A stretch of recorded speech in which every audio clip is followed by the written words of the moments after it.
karma that narcissists get throughout their lives, and even until they die. Hey there, everyone! Welcome back to our corner of the internet, where we dive deep into the world of narcissism, toxic relationships, and the intricate dance of narcissistic behavior. Today, we're tackling a big question: the link between narcissists and karma.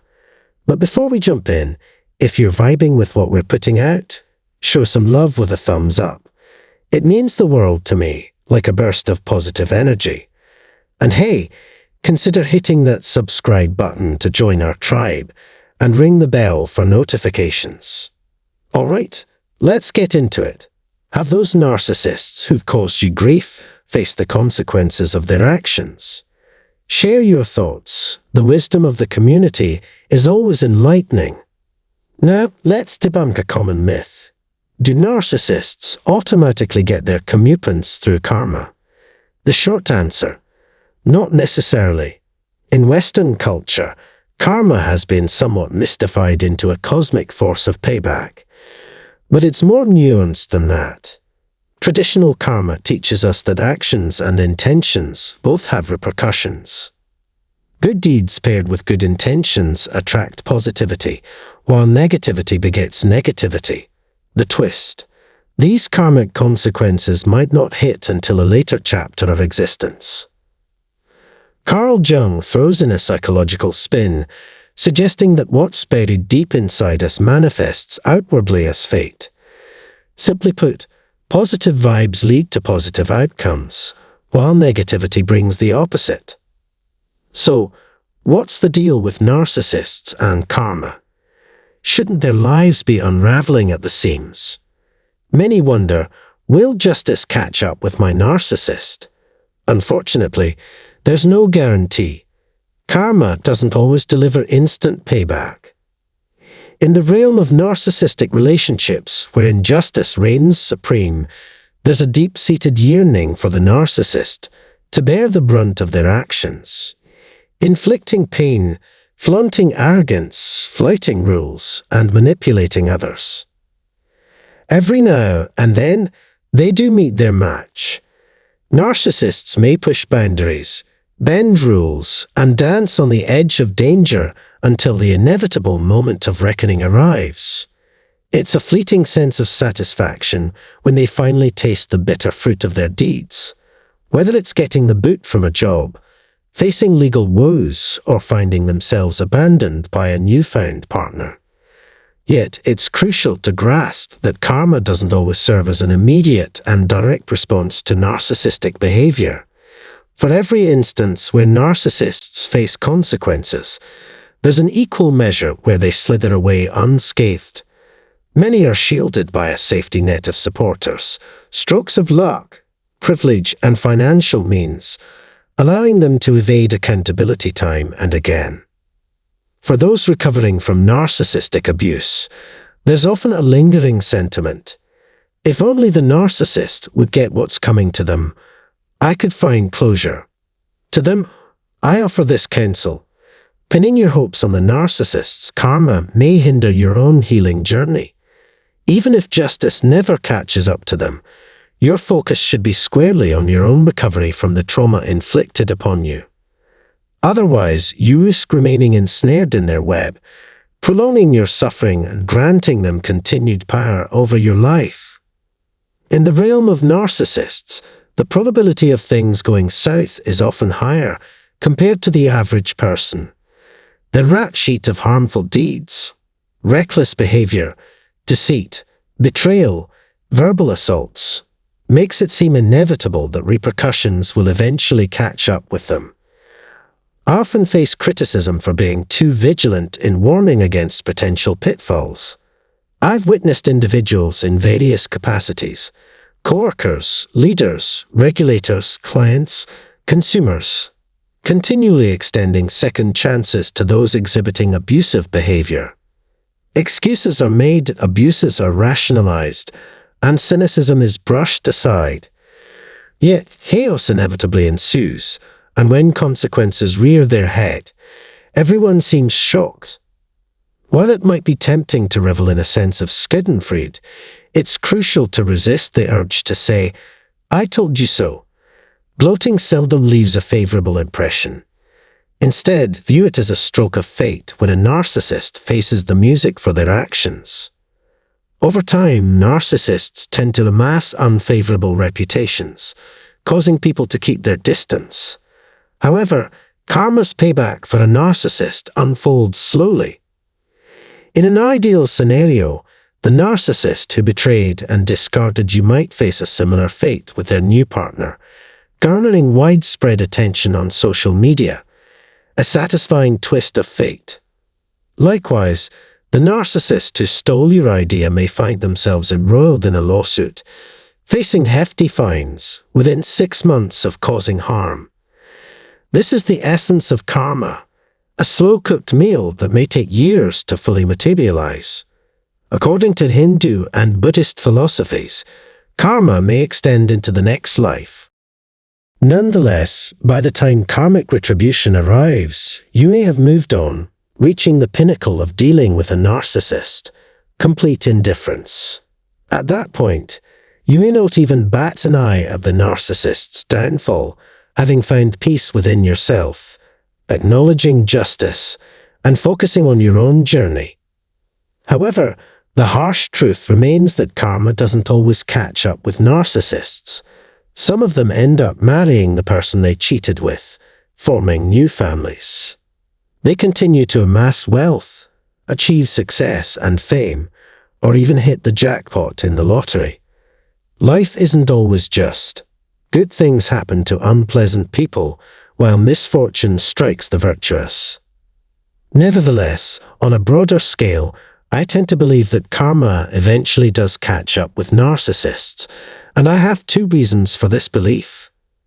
Firstly, damaging relationships often stem from mistreating numerous individuals, resembling a game of chance where consequences inevitably surface.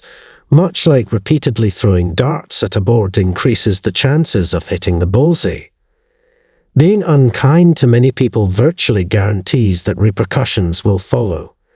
When you upset a sufficient number of individuals, negativity is bound to come back to haunt you. Secondly, genuine happiness remains elusive for narcissists. I've encountered narcissistic billionaires, and those seemingly leading perfect lives. Happy children, a beautiful home, and a fulfilling career. Yet they remain discontented. Despite having endless opportunities, they never feel satisfied.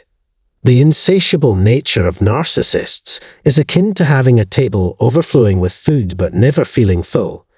Their perpetual discontent leads to a tragic existence as they consistently view themselves as victims, convinced that others have it better, and that life treats them unfairly. Despite their carefully curated image on social media, they are trapped in a mindset where nothing, not even life's blessings, is ever enough. In my opinion, their perpetual dissatisfaction serves as their karmic burden. They are forever longing and yearning, living in a state akin to hell. Even if it appears they have won by leaving a relationship or achieving their desires, they don't perceive it that way. The pivotal point lies in safeguarding your own karma from being tainted by their negative energy. Although they may seem to have triumphed, what truly counts is how we perceive their actions. A seemingly inferior situation, such as a lower-paying job, can actually be a valuable opportunity with amazing colleagues. Progressing slowly after a relationship, while the narcissist swiftly moves on to another, presents a chance for personal growth and the freedom to live life on your own terms. Instead of hastily leaping into another relationship, it's crucial to understand karma not solely as a reflection of behavior and intention, but also as a matter of perception. Reflecting on my encounters with narcissists in both personal and professional spheres, many of them achieved notable success. They accrued wealth and formed new relationships, albeit through their own lens of achievement. Yet their perceived triumphs didn't overshadow my contentment. The hurdles presented by those connections imparted valuable lessons, and amidst them, I discover solace in the positive facets of my life. Their detrimental actions fail to eclipse my joy. There's no universal ledger dictating who merits what in this existence. The narcissist's destiny is an eternal existence as themselves. Personally, I wouldn't wish such a fate upon anyone. It feels like an adverse cosmic repercussion, enduring perpetual unfavorable karma. Interestingly, I extend my goodwill towards them for their subsequent life. As per the tenets of karma, if it doesn't catch up with you in this lifetime, it might in the subsequent cycle of existence. Returning to the discourse on intentions, let us not overlook their profound influence as guiding principles in our lives. They not only shape our actions, but also define the essence of our endeavors. Allow me to share a captivating parable I once encountered, possibly nestled within the pages of a children's book, featuring Buddhist narratives.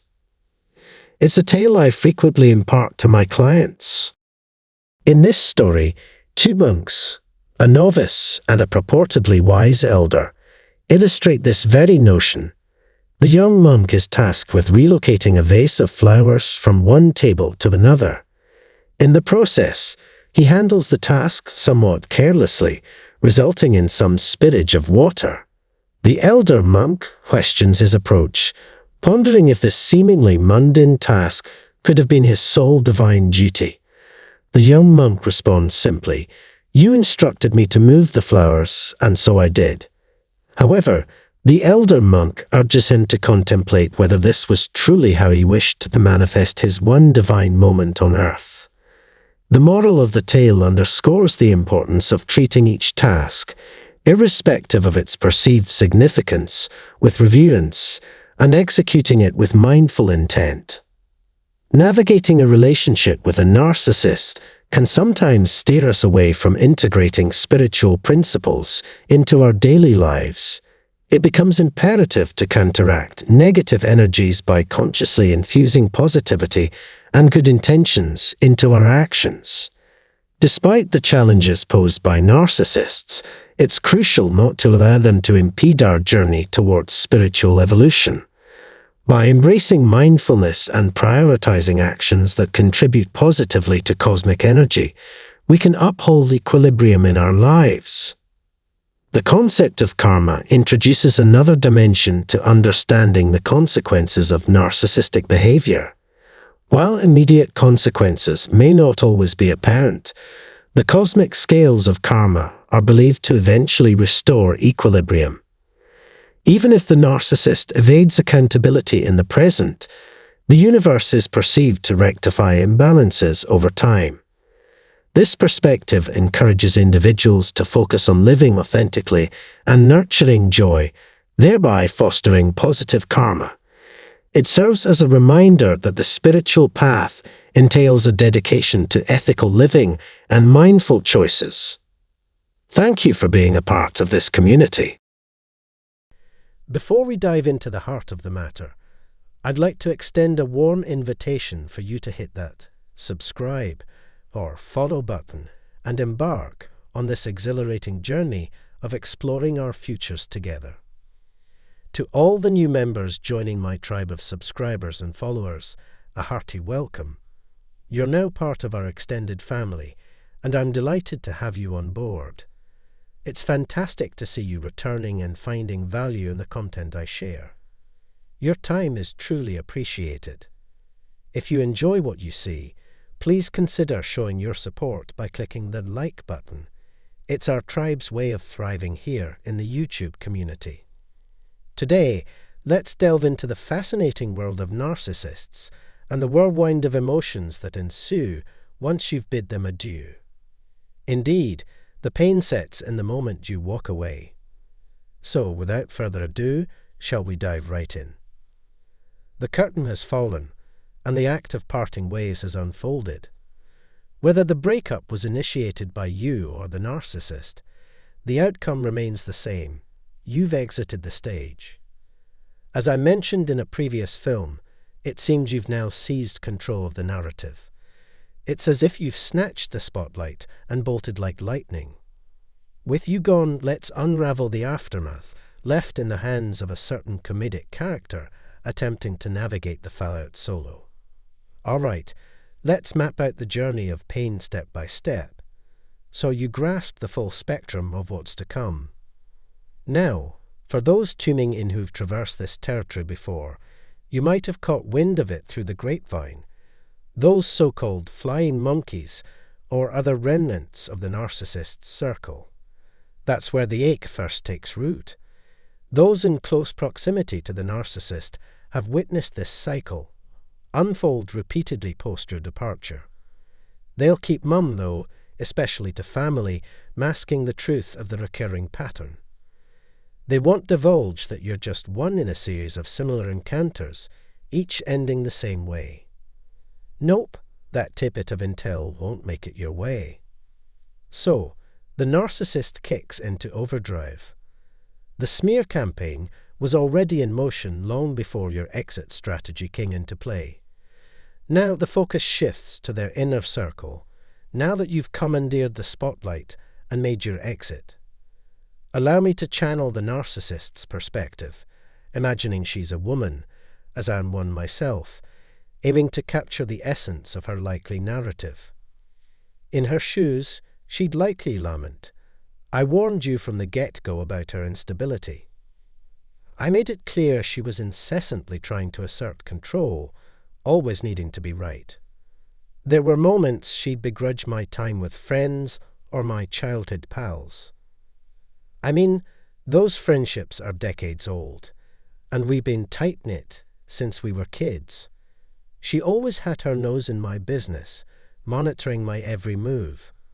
I'm a grown woman, for crying out loud." Hey guys, this narrative can resonate with you too. Some of these lines are probably echoes of what a female narcissist has uttered or would utter to her inner circle. "You know, he never wanted me hanging out with my girlfriends," she'd claim. "It always seemed like he was suspicious, thinking I was sneaking around or keeping secrets. He craved too much control." This is the script they're peddling to the flying monkeys. It's the tale they spin within their clique, and to anyone willing to lend an ear. This is their version of events.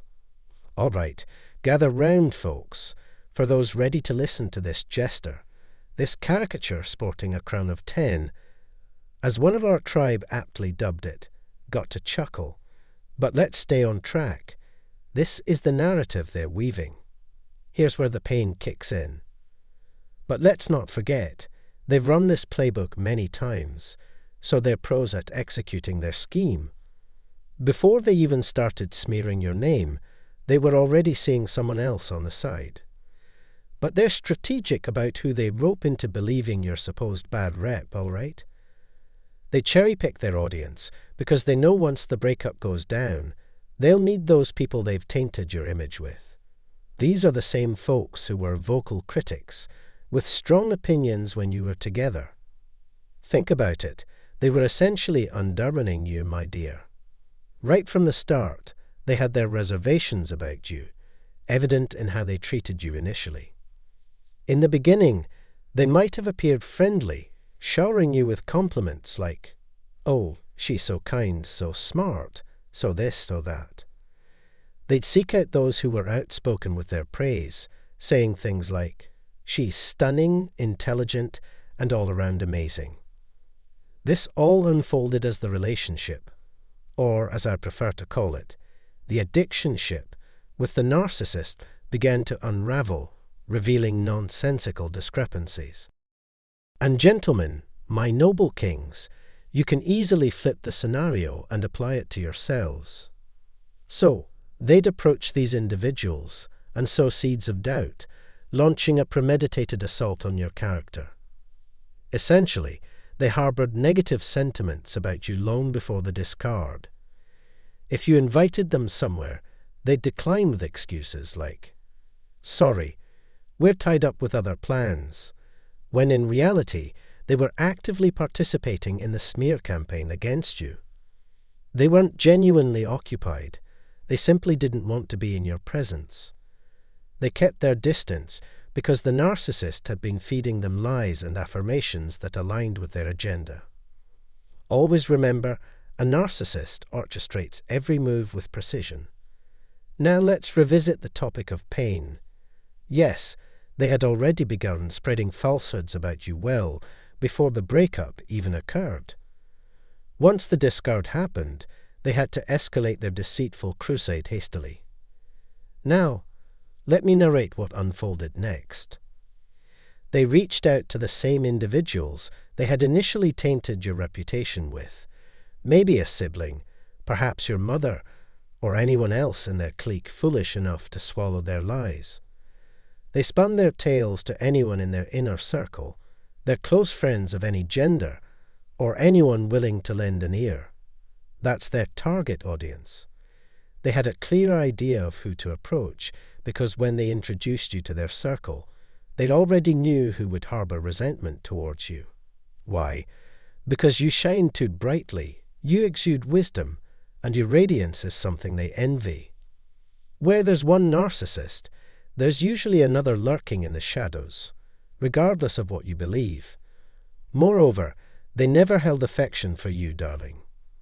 Right from the start, they harbored disdain towards you.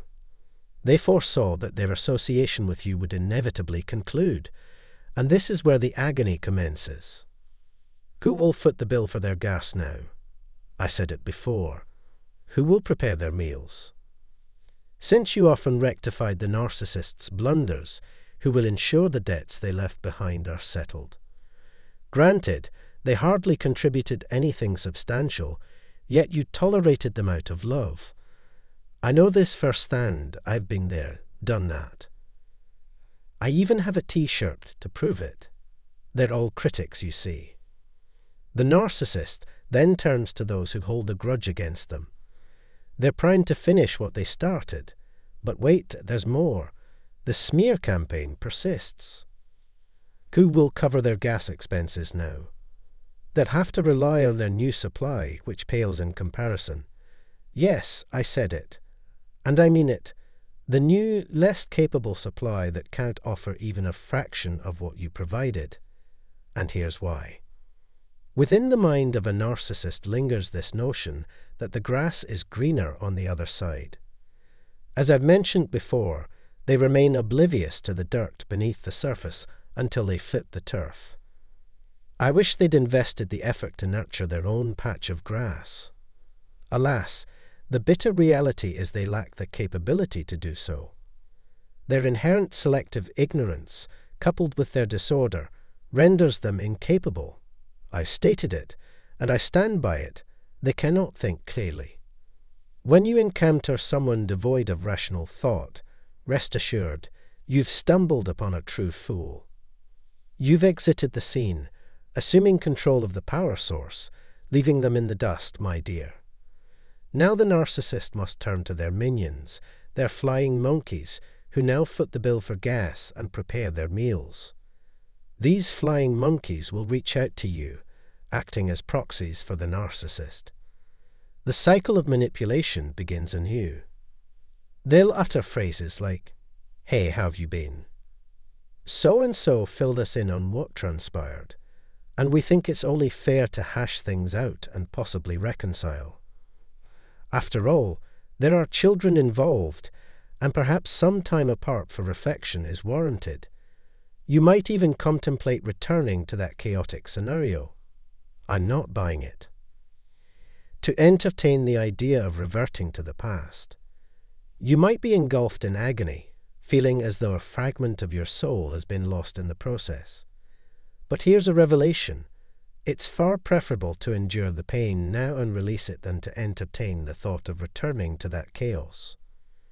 Once you've moved forward, the pain sets in because the new supply fails to fulfill the narcissist's desires, falling short of meeting their needs. This deficiency is inevitable with the replacement, as their allure vanished the moment you exited the stage.